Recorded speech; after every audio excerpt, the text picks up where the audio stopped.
प्यारे बच्चों, आज हम कक्षा 9 की विज्ञान की वर्कशीट नंबर 38 करेंगे। वर्कशीट नंबर 38 जो है वो गति वाले लेसन से ली गई है। पिछली वर्कशीट में हमने गति का पहला नियम और दूसरा नियम किया था। इसमें हम गति का तीसरा समीकरण और वृत्तीय गति के बारे में स्टडी करेंगे। तो बच्चों देखिए, ग्राफीय विधि द्वारा वेग तथा स्थिति में संबंध स्थापित कर गति का तीसरा नियम हम प्राप्त करेंगे। वेग और गति में संबंध स्थापित कीजिए। इसके लिए हम एक ग्राफ ड्रॉ कर लेते हैं। देखिए, एक समान त्वरण से चल रही किसी वस्तु का वेग समय ग्राफ लीजिए। क्या लिया हमने? वेग समय ग्राफ हमने लिया है। वेग और समय के बीच में ग्राफ बनाया है। अब बिंदु बी से एक्स अक्ष पर लंब BC खींचिए। हमने लंब BC खींच दिया है।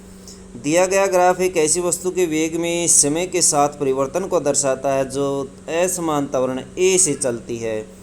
यहाँ देखिए, ये O ओरिजिन है। यहाँ पर प्रारंभिक चाल जो है U है, जबकि T समय है। T समय में वस्तु की चाल बदलकर V हो जाती है। ये V चाल है। देखिए, B बिंदु ये है, ये A बिंदु है।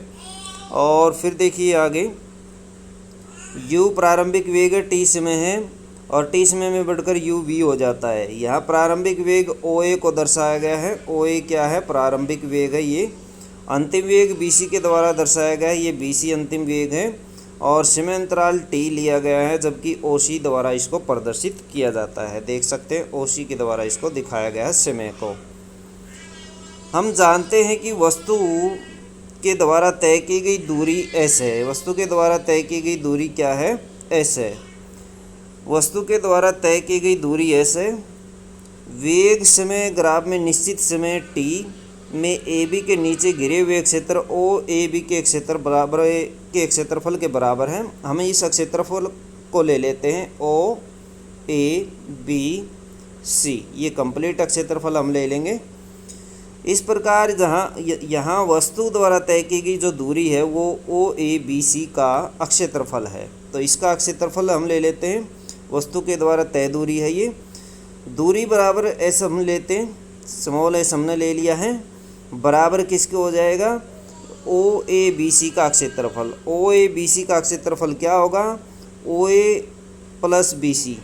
OA और BC को हम जोड़ लेते हैं और OA प्लस BC, तो ये BC है।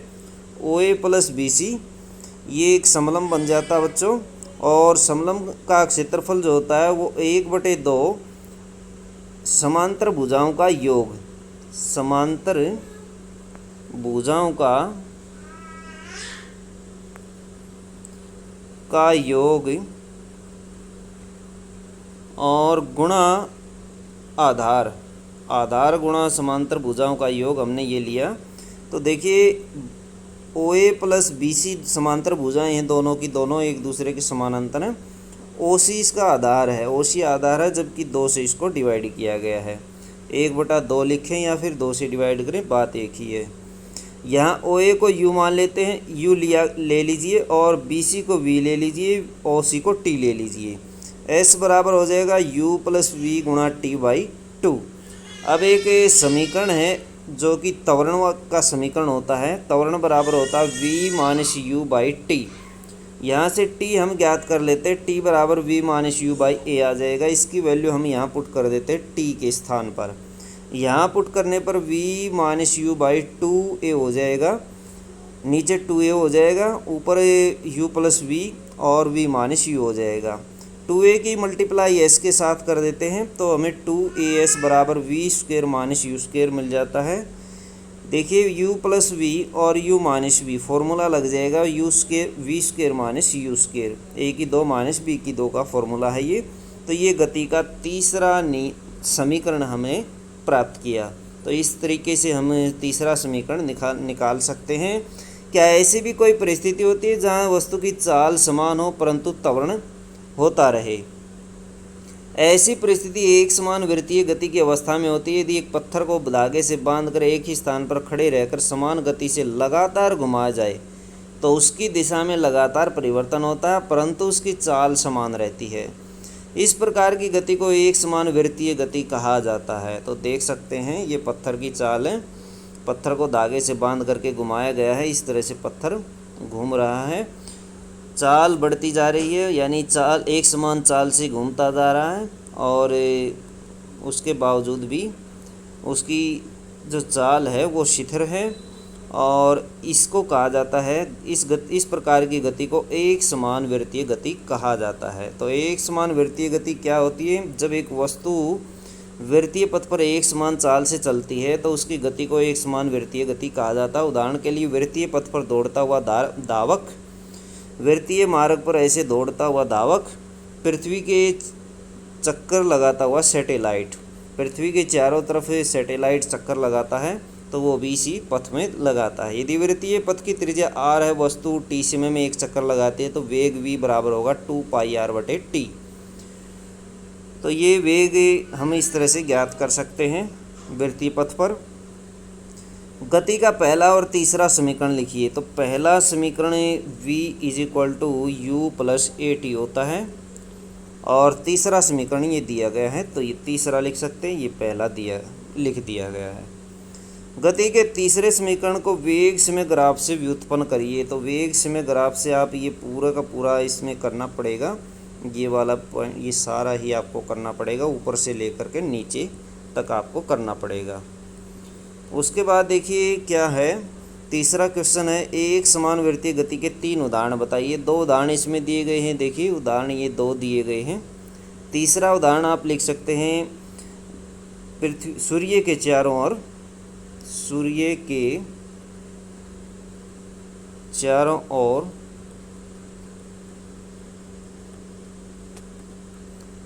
चक्कर लगाते ग्रह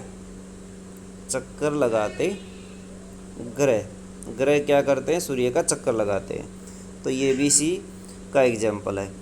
प्रश्न नंबर 4, एक एथलीट 100 मीटर की त्रिज्या वाले एक ट्रैक का एक चक्कर 1 मिनट में लगाता है, तो उसकी चाल परिकलित कीजिए। यहाँ देखिए त्रिज्या जो है r 100 मीटर दी गई है, और जो समय है, समय t होता है बच्चों, तो t बराबर दिया गया 1 मिनट या 60 सेकंड। इसको हम लिख सकते हैं 60 सेकंड, इसको लिखा जा सकता है। तो फॉर्मूला हम ये अप्लाई करेंगे, v बराबर 2πr, तो 2 × पाई हमारे पास 22/7 ले लेते हैं हम, और r 100 दी गई है, 100 ले लीजिए। समय दिया गया 60 सेकंड का। अब काट लीजिए, इसको कटता है तो 0 से 0 कैंसिल हो जाएगी, 2 से 2 × 6 हो जाएगा, और यह आ जाएगा ऊपर 220 आ जाएगा, और नीचे आ जाएगा 21। ये आप लिख सकते हैं मीटर प्रति सेकंड ये चाल आ गई है। या फिर इसको पाई के रूप में लिखना चाहें तो पाई के रूप में लिख सकते हैं। 2 की ये कट गया था, 10 पाई, 10/3 पाई, इसको ऐसे लिख सकते हैं। मीटर प्रति सेकंड भी लिख सकते हैं पाई के रूप में लिखना चाहे तो, नहीं तो ये इसको आप डिवाइड करके देख लीजिए तो आंसर आ जाएगा। तो इसको हमें 220/22 मीटर प्रति सेकंड ऐसे लिख सकते हैं v को। तो बच्चों ये थी आपकी विज्ञान की वर्कशीट। वीडियो अच्छी लगे तो लाइक करें, हमारे चैनल को सब्सक्राइब करें।